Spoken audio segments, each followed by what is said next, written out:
ناظرین اکرام، استقبال ہے آپ کا ہمارے چھوٹے سے پروگرام میں جس کا نام ہے باتیں نصیحت کی۔ آج کے پروگرام میں ہمارا ٹاپک ہے کہ بیوی ہو تو ایسی ہو جو اپنے شوہر کو دیکھتے ہی پھول کی طرح کھل اٹھے، جو اپنے شوہر کے پیار کو دنیا کی ہر چیز سے بہتر سمجھے، جو اپنے شوہر کے غصے کا جواب پیار اور نرمی سے دے۔ وہ بیوی ایسی ہو جو دوست کی طرح جان قربان کرنے والی ہو، جو ایک عاشق کی طرح بے پناہ چاہنے والی ہو، محبت کرنے والی ہو، بے قرار ہونے والی ہو۔ وہ بیوی ایسی ہو جو اپنے شوہر کے دکھ میں سکھ میں برابر کا شریک ہو، اور اپنے شوہر کے ساتھ کبھی ہرگز ایسی بات نہ کرے جس سے اس کے دلوں کو ٹھیس پہنچے، اسے تکلیف پہنچے۔ وہ اپنے شوہر کی فرما بردار اور وفادار ہو، اسے اس بات کا خیال ہو کہ اس کے شوہر کیا پسند کرتے ہیں اور کیا پسند نہیں کرتے ہیں۔ وہ اپنے شوہر کے مزاج اور اس کے اشاروں کو بھی اچھی طرح سے سمجھتی ہو۔ میرے بھائیوں، وہ بیویاں بڑی خوش نصیب ہوتی ہیں، زہر قسمت والی ہوتی ہیں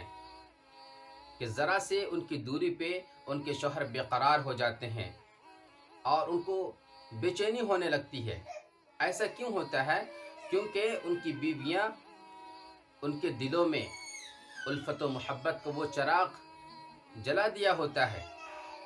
اور ایسا مقام بنایا ہوتا ہے کہ ان کے شوہر اپنی بیویوں سے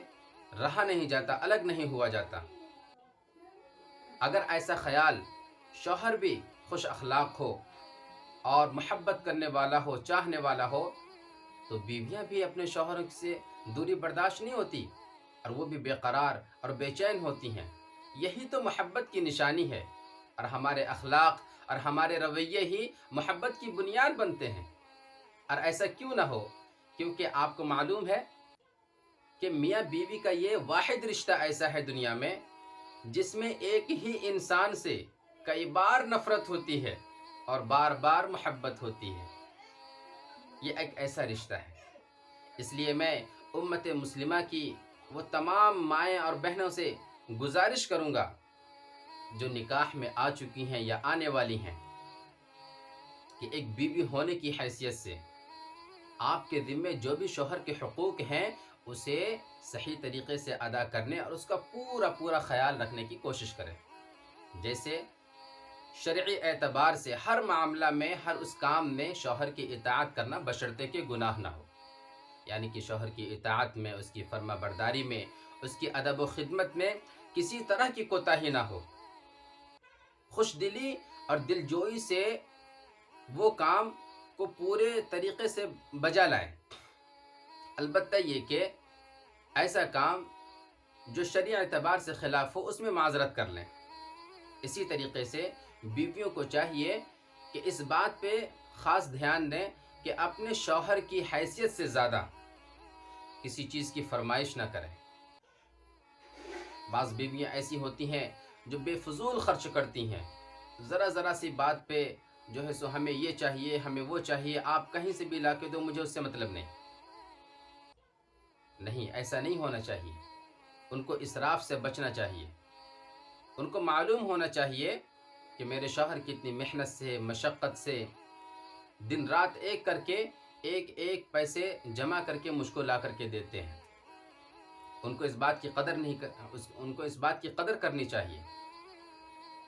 ایسا نہ ہو کہ وہ لا کر کے دیں اور یہ جو ہے سو منٹوں میں بے فضول میں اور اسراف میں خرچ کر دیں۔ جہاں پہ ضروری تقاضے ہیں وہاں پہ خرچ نہ کریں۔ خلاصہ کلام یہ ہے کہ ایک بیوی کے دل میں شوہر کے پیسے کا درد ہو، اس کی محنتوں کا، مشقتوں کا احساس ہو۔ اسی طریقے سے وہ اپنے شوہر کی اجازت کے بغیر کسی کو گھر میں نہ آنے دے۔ ایسے شخص کو گھر میں آنے دے رہی ہیں جس شخص سے اس کے شوہر کو ناگوار گزرتی ہے، ایسا نہ ہو، بلکہ ان کی اجازت کے بغیر گھر میں کسی کو آنے دے۔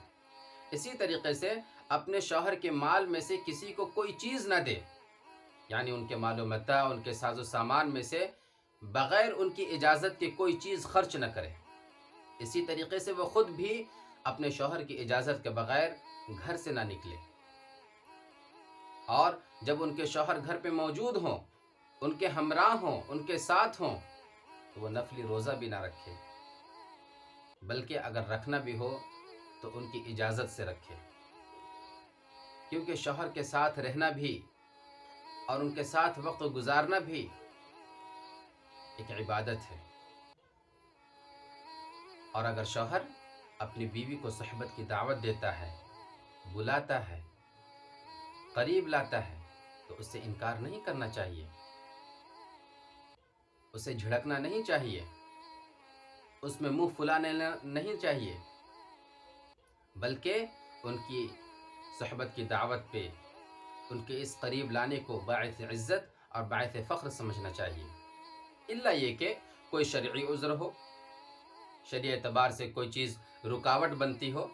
جیسے حیض ہے، نفاس ہے، یا اور بھی وہ خود بیمار ہو، یا کوئی ایسی بیماری ہو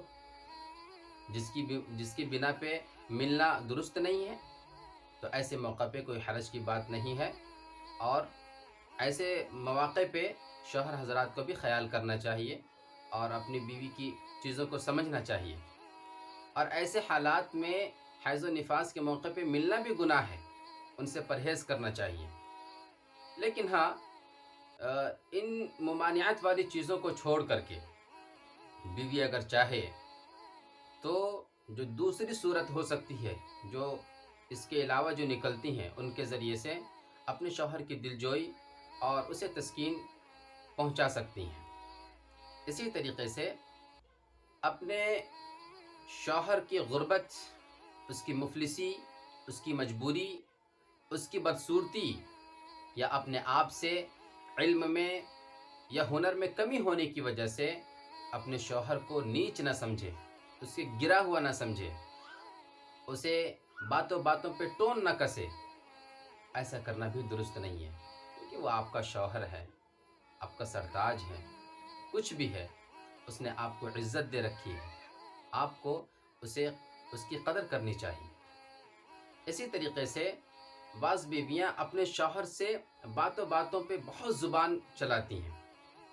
ایسا نہیں کرنا چاہیے کہ اگر شوہر کوئی بات کہہ رہا ہو تو خاموشی سے سننا چاہیے، اور سن کر کے پھر جواب دیں تسلی بخش۔ ایسا نہ ہو کہ ان کی بات پوری نہ ہو، وہ ایک بات بولے اور آپ 10 بات بول کر کے نکل جائیں، ان کو بولتے ہیں زبان درازی، یعنی باتوں پہ باتیں چڑھا دینا۔ ان سے شوہر کو مزید غصہ آ جاتا ہے، یعنی کہ آپ ایسی بات کرنے لگتی ہیں جن سے شوہر کو خوشی کے بجائے مزید غصہ ان کا اور ان کے پارا ہائی ہونے لگتا ہے، ایسے گھر خراب ہوتے ہیں، سکون غارت ہو جاتا ہے، ایسا نہیں کرنا چاہیے۔ اسی طریقے سے بیویاں کسی کے سامنے اپنے خاوند کی شکایت نہ کریں، کان نہ بھریں، اور اپنے راز کی باتیں، اپنی پوشیدہ باتیں کسی سے اظہار نہ کرے، کسی سے شیئر نہ کرے۔ اور بیویوں کو چاہیے کہ وہ اپنے شوہر کے رشتہ داروں کے ساتھ حسن سلوک کرے، ان سے سختی نہ برتے، تاکہ ان کے شوہر کو تکلیف نہ پہنچے، بالخصوص ان کے ماں باپ کے ساتھ، یعنی ساس سسر کو اپنا محترم مکرم سمجھ کر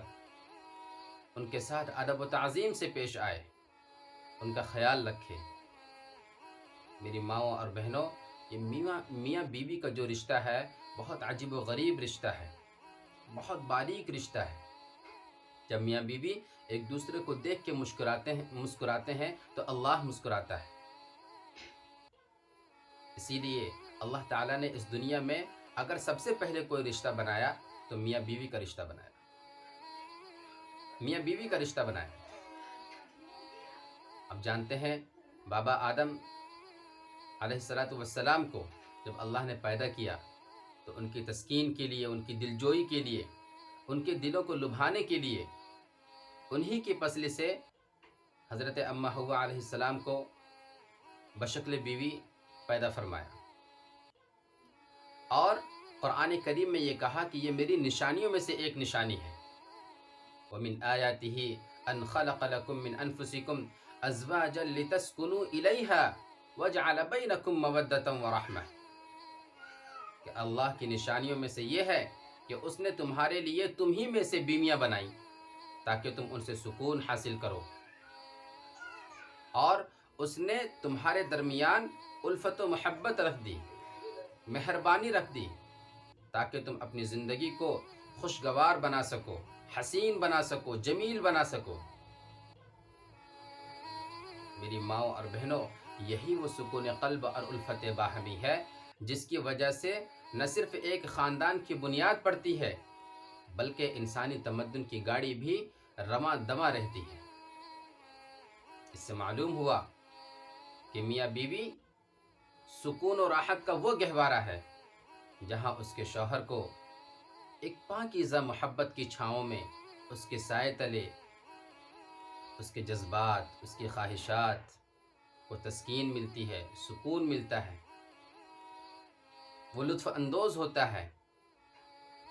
وہ مطمئن ہوتا ہے، اور اس طریقے سے اس کا دل حرام کاری سے بچتا ہے، اس کی آنکھیں بچتی ہیں، بلکہ جسم کا ایک ایک عضو ذلت اور حقارت کی گندگی سے پاک ہو جاتا ہے، اسے نجات ملتی ہے، اور اس طرح پورا بدن تباہی اور ہلاکت سے بچ جاتا ہے، دلدل سے نکل آتا ہے۔ اللہ تعالیٰ سے دعا ہے کہ اللہ تعالیٰ ہر دلہن کو اپنے شوہر کی سچی محبت، حقیقی راحت اور دلی سکون کا ذریعہ بنائے۔